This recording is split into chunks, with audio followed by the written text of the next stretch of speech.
आज के शॉर्ट्स में हम डिस्कस करने वाले हैं क्लास 10 का बहुत ही इंपॉर्टेंट चैप्टर जिसका नाम है एसिड बेस और सॉल्ट्स।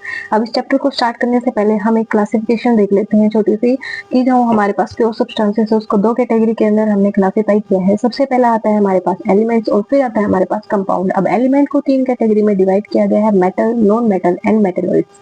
वही कंपाउंड्स को भी तीन कैटेगरी में डिवाइड किया गया है।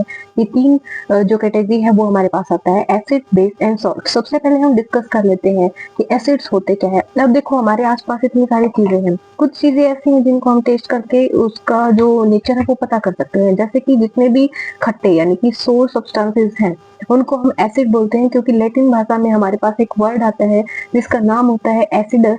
अब एसिडस वर्ड का जो मतलब है लैटिन लैंग्वेज के अंदर वो होता है सोर यानी कि खट्टे। इस वजह से जितने भी खट्टे सब्सटेंसेस हमारे आसपास पाए जाते हैं उनका नाम जो है वो एसिड रखा गया है। वहीं दूसरी तरफ ऐसे सब्सटेंसेस जिनका मीटर होते हैं टेस्ट के अंदर उन्हें हम बेस कैटेगरी में डालते हैं।